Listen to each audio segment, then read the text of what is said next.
يا صباح الفل، ازيكم عاملين ايه؟ النهارده هنعمل مع بعض السجق المصري بطريقه سهله جدا جدا بدون اي افتكاسات. تعالوا مع بعض نشوف الطريقه. جبت بقى طاسه، حطيت فيها سمنه او اي ماده دهنيه او زيت او اي زي ما تحبي يعني. تمام، وسخنتها كويس جدا ونزلت الاول بالسجق. حابه اديله صدمه كده عشان يمسك وعشان ما يتفكش مني ويفتح وانا بقلبه.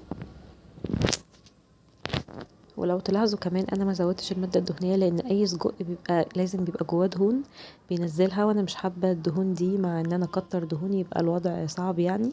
فاكتفيت بهذا القدر فقط، وهو كمان هينزل دهون منه طبعا اكيد. وبرضو قطعتها تقطيعه مش كبيره قوي ومش صغيره عشان تبقى معقوله للاكل.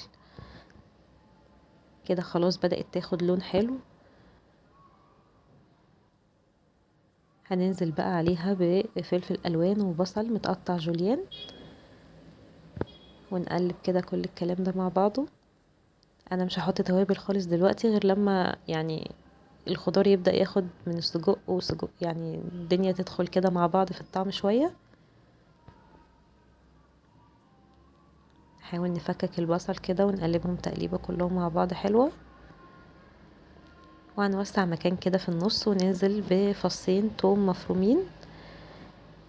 انا عايزة التوم الاول يعني يطلع ريحة الاول، وبعد كده هبدأ اخلطه ببقية المكونات. بس تاخدي بالك جدا عشان ما يتحرقش منك ويمرر ويبوظ لك الاكله كلها.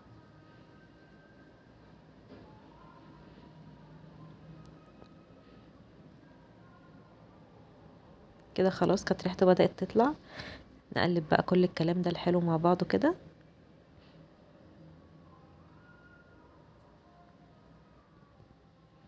ننزل بقى بمعلقه صلصه، معلقه صغيره من بتاعه الشاي، ما تكتريش يعني، احنا كده كده هنحط طماطم برضو فكفايه كده يعني. انا عايزاها بس تاخد طعم الصلصه، وهحط لها طماطم فريش. دول 3 حبات طماطم. نقلب كده مع بعضه. ننزل بقى بالتوابل، رشه فلفل اسود ورشه كزبره وتوم باودر وبصل باودر ورشة كمون. وبعد كده هنحط الملح. بس احنا مش هنأفور قوي في البهارات ولا هنحط حاجات غريبة، لا هي مكونات البهارات اللي في اي بيت عندنا عادي. عايزة اقول لكم الريحة كانت تحفة تحفة.